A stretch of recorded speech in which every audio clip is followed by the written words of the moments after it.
Bungie went ahead and told us in the preview of Prismatic that we'll be starting from Mission 1 with Prismatic. And thankfully, they already told us exactly what we're going to have access to start. So I went ahead and curated 3 builds that will give you the absolute most out of Prismatic, so you can jump right in and destroy the Legendary campaign. And if you're still second guessing if you should even do the Legendary campaign or not, I promise you, it is worth it.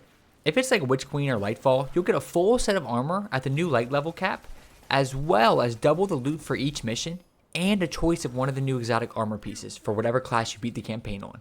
Okay, let's go ahead and cover what aspects and fragments you'll start with. Psst. Hey, if you don't care about the breakdown, you can just skip to the timestamps on screen to see what build you should have ready. But I promise you, this will help you understand how Prismatic is going to interact so much better.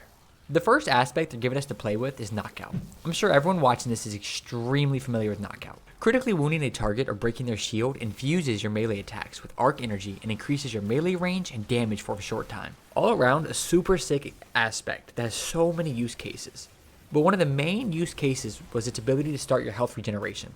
Defeating targets with melee attacks starts health regeneration and makes you amplified.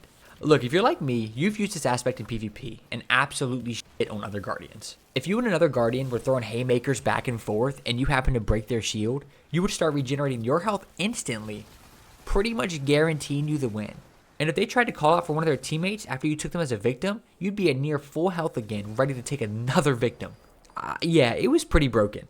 I'm sure you heard the term brain dead Arc Titan thrown around a ton, and I was called it a ton, but I always hated hearing these harsh words, so I would just punch them in the fucking face again. Anyways, I got a little sidetracked. Thanks to the Final Shape's ability tuning dev insight, this is going to get a change. They are reworking the healing of Knockout to make it so it no longer unstuns health regen on melee kills and instead grants a large chunk of healing that depends on the enemy you defeat. And look, don't get me wrong, this is going to be good still, but it's just not going to make you that unkillable, annoying Titan you once were. But hey, to make up for it, they decided to buff Knockout's damage boost from 25 to 50%, giving me the perfect idea for a build we'll cover later. And the second aspect us Titans are going to get to use and abuse is Diamond Lance. I feel like I just heard a loud, universal groan across the universe. Is Diamond Lance the best aspect? No. But damn it, it's good. I promise you this is going to be something you'll be happy with. Diamond Lance makes it so when you shatter or defeat targets with stasis abilities or weapons, you'll create a stasis lance, which you can then throw to freeze targets on impact, or slam to freeze targets in a small area. Now I'm sure you're reading this even more pissed off, saying, how am I supposed to get any stasis ability final blows with this build? Well, lucky for you, in Prismatic, they're allowing any ability final blow to grant you a Diamond Lance, which is going to make this build immensely better. And on top of that, they're buffing Diamond Lance as well. Per the dev insight on ability tuning, for Diamond Lance, we're making a couple quality of life changes to make it easier to pick up on the battlefield, and are generally improving its ease of use by increasing the size of its thrown projectile detonations versus all targets and its slam attack. Okay, I'm done.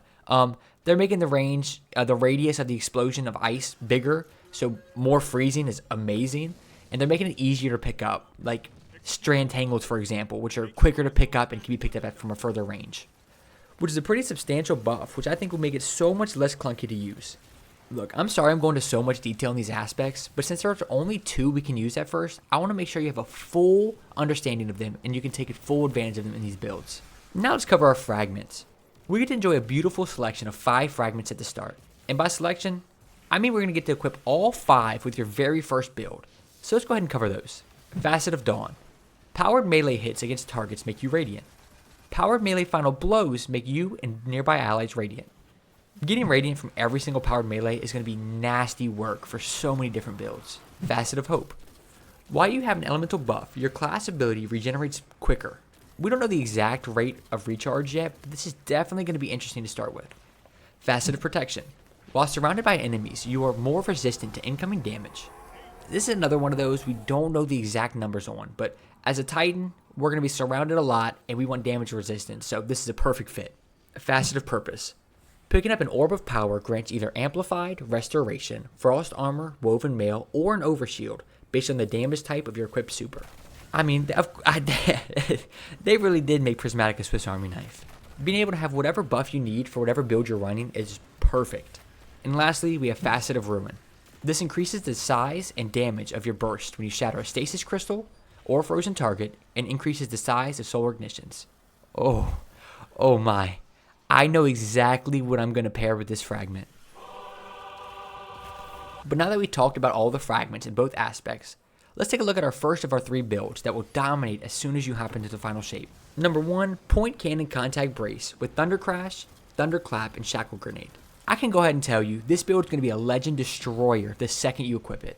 Thunderclap and shackle are going to pair so amazing together, allowing you to suspend a massive group of enemies, then clap their asses back to the ground. Point contact cannon brace is equipped with the perk Hammer of the Gods. Sick perk name. So defeating targets with your thunderclap melee restores melee energy. Targets near you when you use thunderclap suffer lightning strikes and become jolted. Being amplified increases the damage of these lightning strikes. This exotic was already amazing when paired with Arc 3.0. And I think it's going to be even better in this build because of the turduncan of fragments and aspects we get to use. Because a Facet of Purpose will be amplified upon picking up an Orb of Power. Then with Facet of Dawn, our melee attacks will make us radiant. And after we get a kill with our clap, we'll spawn a Diamond Lance to have yet another crowd control opportunity, to have the time we need to charge up our Clapper 3000 yet again. On top of all this, Facet of Protection will just keep you safe. All this Thunderclap talk is reminding me that entering into final shape, Thunderclap is getting a pretty substantial buff, increasing its damage by 20% and granting you damage resistance while you're channeling your punch, which is going to make it that much easier to destroy. And if you're looking for a good weapon suggestion, I'm going to pair this with the one-of-a-kind Powerhouse Indebted Kindness. And then the mods you can go ahead and get equipped. I'm using Arc Siphon on the helmet to generate orbs, Impact Deduction, Momentum Transfer, and Heavy Handed on your arms to generate orbs from melee kills and grant some ability energy. On the legs, I'm running my favorite stack of Invigoration, Recuperation, and Absolution for massive ability energy and orb pickups with a good chunk of health. And lastly, Bomber, Outreach, and Reaper to have even more ways to generate ability energy. And then of course I'm going to have the dim link in the description for these, even though I can't include Prismatic as the subclass, so you're going to have to fill that in yourself when it comes to it. The second build that's going to be an amazing choice is Heart of Immense Light. In this build, you're going to be using Blade Fury, Thruster, Frenzied Blade, and Shackle. Recommending a heart build feels like I'm just telling you to floss. Do you know what is good for you? Absolutely. Is it really something you want to be using? Not really. Heart of Immense Light is the most basic Titan exotic, but yet it's still so good. If you've ever seen some of the other creators playing around Prismatic, a lot of them are saying that we're going to be using a ton of abilities. And what's better than using a ton of abilities? Using a ton more. In this build, we have 3 charges of our melee, a super quick to use class ability, and a grenade we want to throw out 24/7, meaning we should have nearly 800% regen rate on our grenades and melee at all times, on top of a damage buff. And just like with Point Contact Cannon Brace, we're going to have some great buffs.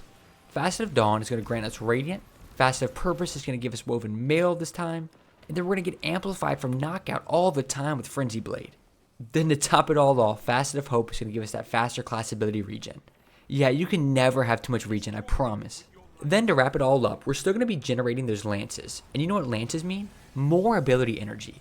Because using them counts as you using a grenade. I got to do some calculations to see how much energy we're going to be generating, okay? Let me just do some math.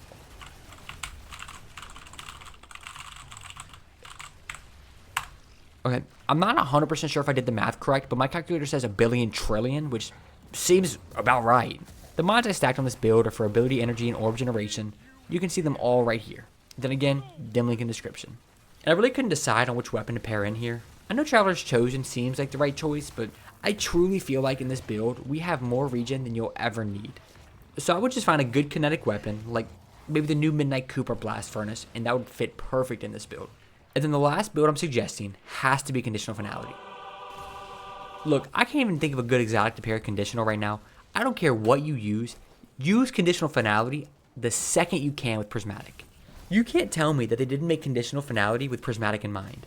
With this exotic, you'll gain energy in both Prismatic bars because it provides light and dark damage. And then like I was talking about earlier, it's like they made Facet of Ruin for Conditional Finality. You're telling me it's going to increase the size and damage of our ignitions and shatters. This is practically a catalyst for Conditional. Once we unlock more Prismatic, I think Conditional is going to get better and better. But for now, I think taking this right into final shape will allow you to obliterate any enemy in front of you.